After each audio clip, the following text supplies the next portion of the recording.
وقف کا مسئلہ، اسلام کے اندر جو چیز اسلام کی ہے مذہب، وہ چیز ہے جو قرآن کے اندر ہے ایک، دوسری وہ چیز ہے جس کو ہمارے آقا حضرت محمد صلی اللہ علیہ وسلم نے فرما دیا۔ یہی دو اسلام کی بنیادیں ہیں۔ سمجھو، قرآن کی آیت ہے، چوتھے سپارے کی پہلی آیت، لن تنالوا البر حتى تنفقوا مما تحبون۔ لن تنالوا البر، ہرگز تم جنت کو نہیں پا سکتے۔ بر کی تفسیر مفسرین جنت سے کرتے ہیں۔ اے مسلمانوں، کان کھول کر سن لو، ہرگز تم جنت کو نہیں پا سکتے یہاں تک کہ تم اپنے اس مال کو اللہ کی رضا کے لیے خرچ کرو جو تمہارے پاس ہے۔ جس مال کو سے تمہیں محبت ہے، اس مال کو تم اللہ کی رضا کے لیے خرچ کرو۔ اسلام ایسا مذہب تھوڑی ہے۔ جب یہ آیت اتری، اللہ کے نبی نے بیان فرمائی، تو نسائی کی حدیث ہے کہ ابو طلحہ انصاری رضی اللہ تعالی عنہ، جو ایک دولت مند آدمی تھے، وہ اللہ کے نبی کے پاس آئے اور آ کر کہا کہ یا رسول اللہ، اللہ ہم سے ہمارے مال کے بارے میں فرماتا ہے کہ اگر تم جنت کے طالب ہو تو جو مال سب سے اچھا ہے تم اس کو اللہ کے راہ میں خرچ کر دو۔ یا رسول اللہ، میرا سب سے بہترین مال فلانی زمین ہے، میں آپ کو گواہ بناتا ہوں کہ میں اس کو اللہ کے لیے وقف کرتا ہوں۔ یہ حدیث موجود ہے نسائی کے اندر۔ مذہب اور کس چیز کا نام ہے؟ جو اللہ نے فرمایا وہ مذہب ہے، جو رسول اللہ نے فرمایا وہ مذہب ہے۔ مجھے حیرت ہے کہ مودی جی ہمارے مذہب کے بارے میں فیصلہ کرتے ہیں کہ وقف کے اندر وقف کا ذکر دستور کے اندر۔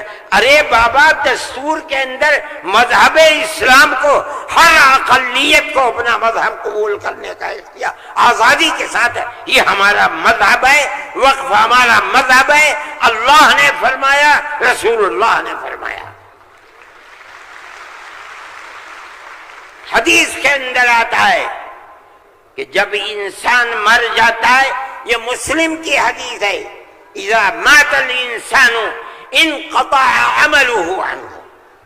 جب آدمی مر گیا، اب اس کے اندر کام کرنے کی طاقت بھی نہیں ہے۔ اب اسے کسی چیز کا ثواب ملتا تھا، نماز پڑھنے کا، روزہ رکھنے، نہ نماز پڑھ سکتا ہے نہ روزہ، مگر فرماتے ہیں تین چیزیں ایسی ہیں مرنے کے بعد بھی آدمی قبر میں چلا گیا اسے ثواب ملتا رہتا ہے۔ کیا ہے؟ اس کے اندر پہلی چیز ہے صدقۃ جاریۃ، ایسا صدقہ کر کے جانا کہ جو اس کا ثواب برابر جاری رہے۔ مثال کے طریقے پر کوئی کنواں کھدوا دیا، یہ اللہ کے لیے وقف ہے، 100 سال، 200 سال، 1000 سال اگر اس کنویں سے پیاسا پانی پیے گا اس آدمی کو پہنچے گا جو مر گیا 100 سال پہلے، اس نے بنوایا تھا کنواں۔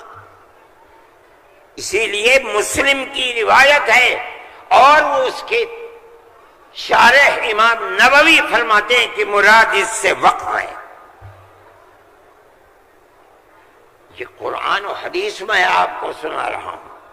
مجھے حیرت ہے کہ ہندوستان جیسے ملک کا وزیر اعظم ایسی بات کہہ رہا ہے، ارے بابا کیا زکوٰۃ کا ذکر آئے گا دستور کے اندر؟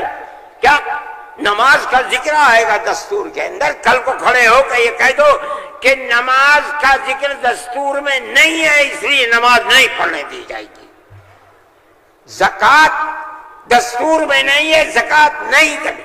میں سوچتا ہوں کہ اللہ، ملک کا کون بول رہا ہے؟ وزیر اعظم، اور ایسی چیز بول رہا ہے جس کے نہ سر ہے نہ پر ہے.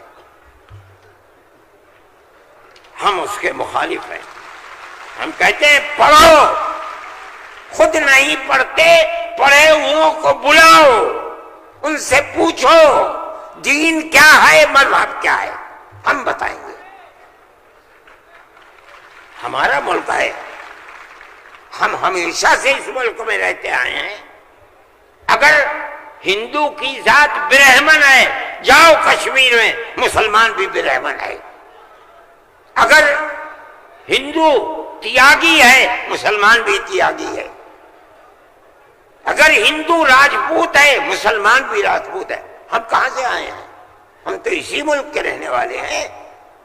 جس کو ہندو کوئی مذہب پسند ہے وہ ہندو مذہب کے اوپر ہے، جسے عیسائی مذہب پسند ہے وہ عیسائی بن گیا، جسے سکھ مذہب پسند ہے وہ سکھ بن گیا، جسے اسلام مذہب پسند ہے وہ مسلمان بن گیا. لیکن جس طرح ایک گھر کے اندر 5 بیٹے ہیں، ایک ٹھگنا ہے، ایک لمبا ہے، ایک کالا ہے، ایک گورا ہے، یہ اختلاف باپ اور ماں کے اندر اختلاف کو پیدا نہیں کرتا. اسی طرح ہمارا مذہب ہے کہ آدمی کسی بھی مذہب کو اختیار کر لے، لیکن ہندوستانی ہونے میں ملکی اعتبار سے کوئی فرق نہیں ہے. ہمارا مذہب ہے، ہم اس کو مانتے ہیں اور یہی ایک حقیقت ہے. لیکن برا ہو اس نفرت کی سیاست کا. ایک ایسی بات کہہ رہے ہیں جس کے نہ سر ہے نہ پیر ہے. ایسا معلوم ہوتا ہے جیسے ہر مذہب کی ایک ایک جزئی چیز کو دستور میں ہندوستان کے اگر لایا جائے گا تو وہ دستور ہوگا، نہیں لایا جائے گا دستور نہیں ہوگا. لیکن میں کہتا ہوں کہ یہ غلط ہے. مودی جی کو ایسی کچی بات نہ کہنی چاہیے، لیکن دنیا ہے ہر بات کو کہتی چلی جا رہی ہے.